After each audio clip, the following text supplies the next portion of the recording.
Hi, everybody. It's so great to be with you on this beautiful day in San Mateo. So as she mentioned, my name is Nina Harold. I'm the Executive Vice President and General Manager of Travel at TripActions, which means I oversee everything travel: business travel, personal travel, group travel, team travel, candidate travel, all the types of travel that exists that TripActions serves. Prior to being the general manager for travel, I held a couple different roles during my time at TripActions in operations.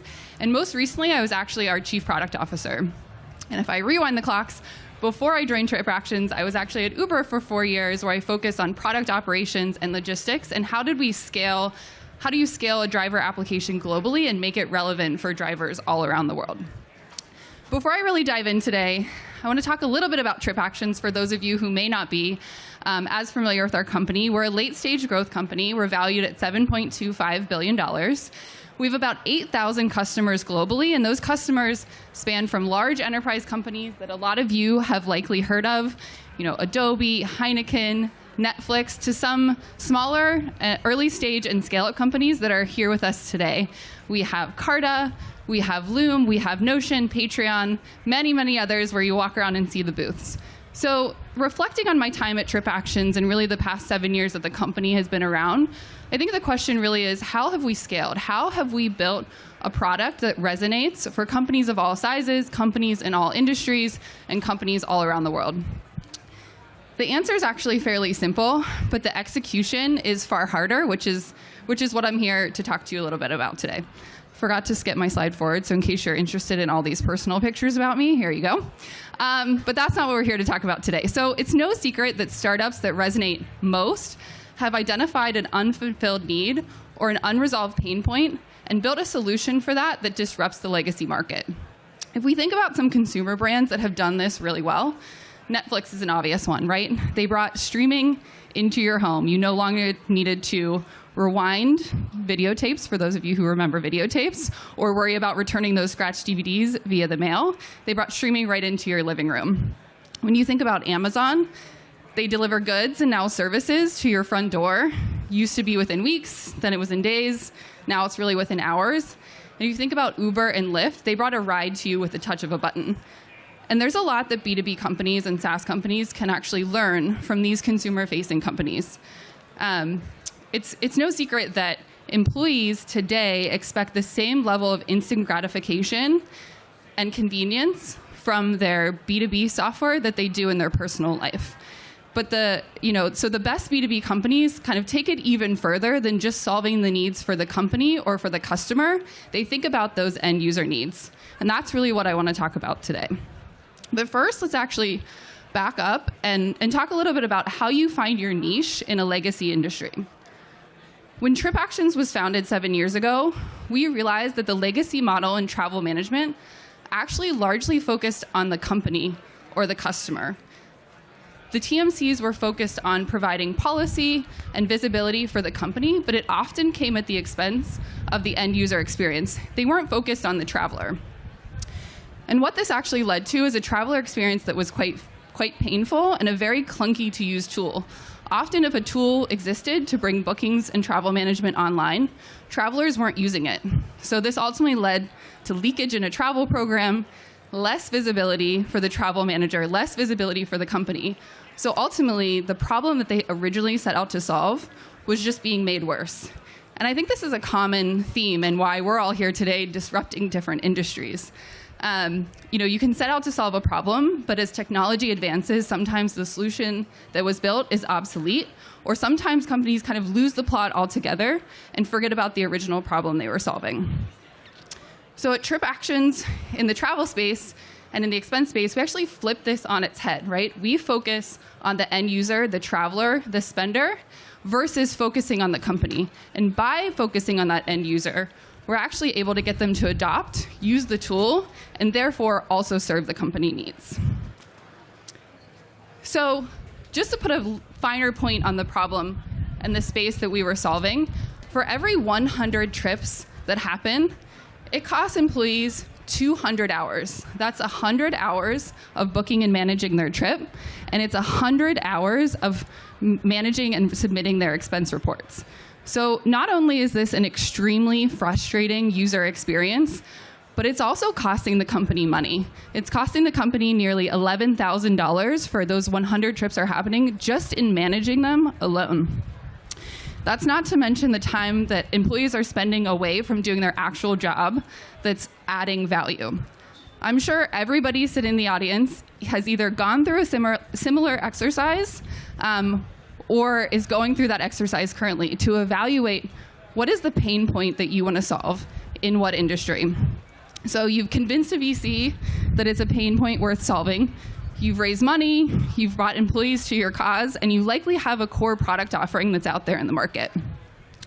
Many would say that's actually the easy part, and the much harder part comes when customers start to use your product, you start to scale, and you start to have a lot of those pressures that exist as your company grows. So how do you really stay true to solving the user problem? At TripActions, we actually started by mapping out all of the product touch points. This slide has existed pretty much in the same format with some minor stylistic changes for roughly the last 7 years. So we went through the exercise of focusing on a trip, the core experience that someone would have when using the TripActions platform. And we mapped out the major touch points and the major points of friction. And this has been our guiding light as we think about how to scale, grow our company. Every company has an example of this. If I think about my time at Uber, evaluating rider needs and driver needs, which ended up launching multiple modalities. You have UberX, you have Uber Black, Uber Pool, Uber Scooter. You also have Uber Eats, which takes the driver needs into account in terms of making the driver more efficient and optimizing for the earnings. But how do you stay true to the North Star of these user needs and let those user needs guide your roadmap as you move past that honeymoon phase? Investors will put growth and scaling pressure on you. Market externalities, such as the economy, will put pressure on you. There will be competition. And perhaps most important, your customer base will grow and scale, especially as you start to reach into that enterprise space. And there's more requests for customization that actually may take you a little bit closer to the legacy solution versus the innovative solution that you were building originally. So this is actually where many startups get in trouble and wander off track, or worse, they lose the plot altogether. So how do you prioritize and focus? At TripActions, we're constantly doing 4 things. We're thinking about what is causing the pain for customers currently, and are we solving that problem most immediately? We're then thinking about pain points out into the future and resolving them before they arise, and actually communicating that we're resolving a pain point to customers. We're also constantly evaluating the competitive landscape and where we sit in that competitive landscape. And last but not least, we're thinking about the current environment. What's going on in the broader market, in the world, that may actually impact our company? And then from there, it's just a perpetual loop of reevaluation and collaboration, focusing on these 4 points. But even with the best framework and the best laid plans, shit happens, right? Things go wrong. I can think of a great time at Uber where we were listening to drivers. There was a feature that they were requesting. We did extensive user research. We did analysis on the data. We had many discussions internally. And this was a feature that allowed drivers to put in a destination and only get trips moving in that direction. So it checked all the boxes, right? It was a user need. It solved a pain point. We thought it would add more trips to the platform. We launched it. And what ended up happening is we tanked the marketplace dynamics in some cities and actually made it a worse experience for riders. So even when you think that you're checking all the boxes and you're meeting the needs and you're creating an innovative solution, it can sometimes go wrong, either for internal reasons or external reasons. So it's good to remember that even the best laid plans can misfire, either from a business outcome perspective or a user experience perspective. And you can't be married to it. You have to be willing to pivot, and pivot very hard at certain times. So how do you actually stay laser focused on building products that align to your original mission and map to user needs? My primary advice would be don't force expansion, right? Start with a feature that solves a user problem. Evaluate how users are utilizing that feature and if it's successful. From there, think about turning it into a product What does that product look like? How are customers using it? And is there an opportunity to actually turn it into its own line of business? There's actually a few times where we've done this at TripActions with success. One would be moving out of just the business travel space into the personal travel space. So our personal travel offering actually started as a toggle within the application. It was hidden, it was built because customers expressed that, hey, I like booking my business travel, maybe I want to book a personal trip on TripActions. Naturally, we saw usage start to increase over time without us actually doing anything to the platform. From there, we customized it a bit, built it into a full product, and we saw usage skyrocket of this product. And that's really where we saw we had an opportunity to turn it into a unique line of business. Very similar story around our Liquid offering. That actually started as a feature where our European customers wanted a way to pay for their travel on a monthly basis, not on a per transaction basis. And so we built and launched this feature for Europe specifically. And then we realized there was a lot of pain that existed in the market around payments, corporate card, and expense. And today we have Liquid, which is a standalone business within TripActions. I'm sure that you can think about many different examples of features that will turn into products that ultimately are new business lines for your company. But you can't get distracted, right? You have to stay fighting for your mission and be willing to fight for the integrity of your product. For us, that's all about the user and balancing user needs with customer needs. The first thing I would say is be overly critical of your product, right?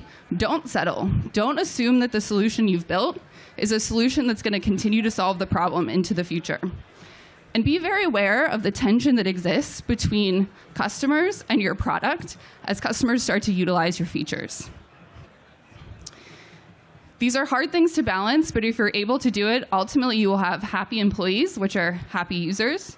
You will have happy finance teams, and ultimately happy customers, which will result, hopefully, in market expansion. Okay, so I've talked through a lot of things in a relatively short period of time. So just to take a few minutes to summarize. First and foremost, look for gaps in the legacy market. Figure out which problems you want to solve, and over time, turn that exercise inwards. Think about how your product has evolved and how you want to start to solve problems within your own product so that you continue to innovate and stay on top of your game. Next, map out the product touchpoints and optimize from there. This goes back to the exercise that we've done at TripActions, and we continue to reference back to time and time again. Then be ruthless about solving those pain points. Again, this ruthlessness is most important as you start to add more customers and their needs and their requests start to grow. And finally, stay true to your core value prop. It can be really, really hard to remember why you originally started the company or joined the company or what your mission is, but this is potentially the most important part when you're thinking about optimizing your product and growing your business.